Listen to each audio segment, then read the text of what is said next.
విద్యుత్ ఛార్జీల పెంపును వ్యతిరేకిస్తూ గుంటూరులో ఆందోళన జరిగింది. ఈ మేరకు వైఎస్ఆర్సీపీ ఆధ్వర్యంలో గుజ్జనగుండ్ల విద్యుత్ సబ్స్టేషన్ వద్ద ధర్నా నిర్వహించి నిరసన వ్యక్తం చేశారు.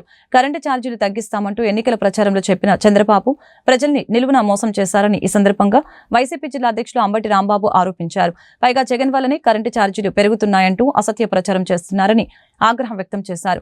ఎన్నికల హామీలను నెరవేర్చడంలో కూటమి ప్రభుత్వం పూర్తిగా విఫలమైందని విమర్శించారు. ప్రజా సమస్యలపై నిరంతరం పోరాటాలు చేస్తామని ఆయన స్పష్టం చేశారు. కార్యక్రమంలో మేయర్ మనోహర్ నాయుడు, కార్పొరేటర్లు పాల్గొన్నారు.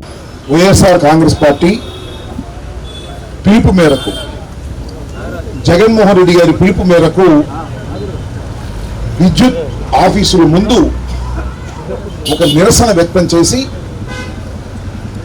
తరువాత పెంచిన విద్యుత్ ఛార్జీలను తగ్గించాలని డిమాండ్ చేస్తూ అక్కడ ఉన్నటువంటి అధికారులకు వినతి పత్రాన్ని, డిమాండ్ పత్రాన్ని ఇచ్చేటటువంటి కార్యక్రమం రాష్ట్రంలో 175 నియోజకవర్గాల్లోనూ జరుగుతూ ఉన్నది. విద్యుత్ ఛార్జీలు అనేక సందర్భాల్లో పెంచుతూ ఉన్నారు. ఇక్కడ గమనించవలసిన అంశం ఏమిటంటే, చంద్రబాబు నాయుడు గారు అధికారంలో ఉన్నప్పుడు పెరిగినంతగా ఏ ప్రభుత్వంలోనూ పెరగల.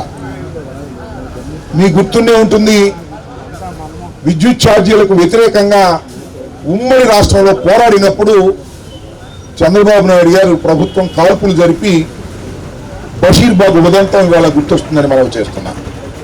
అనేక మంది మరణానికి కారణమయ్యారు ఆ రోజున చంద్రబాబు నాయుడు గారు. నేను ఇక్కడ చాలా స్పష్టంగా ఒక విషయాన్ని చెప్పదలుచుకున్నది ఏమిటంటే, జగన్మోహన్ రెడ్డి గారి ప్రభుత్వం అధికారంలో ఉన్నప్పుడు, చంద్రబాబు నాయుడు గారు అపోజిషన్లో ఉన్నప్పుడు, ఎన్నికలకు ముందు కూటమిగా ఏర్పడినప్పుడు అనేకమైన వాగ్దానాలు చేశారు చంద్రబాబు నాయుడు గారు. దానిలో ప్రధానమైనటువంటి ఒకనొక వాగ్దానం ఏమిటంటే, తమ్ముళ్ళు మీరు నాకు ఓట్లేయండి, విద్యుత్ ఛార్జీలు పెంచకపోగా తగ్గిస్తాం. జగన్మోహన్ రెడ్డి గారు పెంచాడు, నేను వస్తే తగ్గిస్తాను అన్నాడు. నేను అడుగుతా ఉన్నా ఇవాళ, అదే తగ్గించడం దేవుడు అడుగు, ఇదేం కార్యక్రమం పెంచడం? 15,000 కోట్ల పైచలకు రాష్ట్ర వ్యాప్తంగా కూడా అన్ని నియోజకవర్గాలలో విద్యుత్ కార్యాలయాల దగ్గర విద్యుత్ ఛార్జీల పెంపుదలపై ధర్నా చేయాలని చెప్పేసి పిలుపులో భాగంగా ఈరోజు గుంటూరు పశ్చిమ నియోజకవర్గానికి సంబంధించి ఈ కార్యక్రమానికి అధ్యక్షుడు సోదరుడు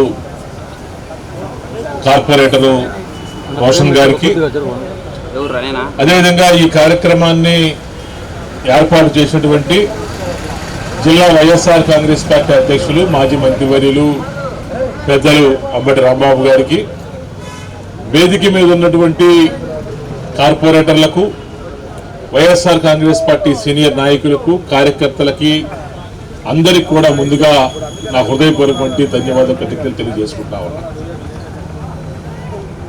రాష్ట్రంలో తెలుగుదేశం ప్రభుత్వం అధికారంలోకి వచ్చిన తర్వాత ఏదైతే ఎన్నికలలో హామీ ఇచ్చిందో ఆ హామీల్ని ఎక్కడా కూడా పాటిస్తున్నటువంటి పరిస్థితి లేకపోవడం చాలా దురదృష్టకరమైనటువంటి విషయం అని చెప్పేసి కూడా నేను చెప్తా ఉన్నా. ఎందుకంటే చంద్రబాబు నాయుడు గారు అధికారంలో రావటం కోసం ఎన్నో హామీలు ఇచ్చారు. అంటే జగన్మోహన్ రెడ్డి గారు అధికారంలోకి వచ్చిన తర్వాత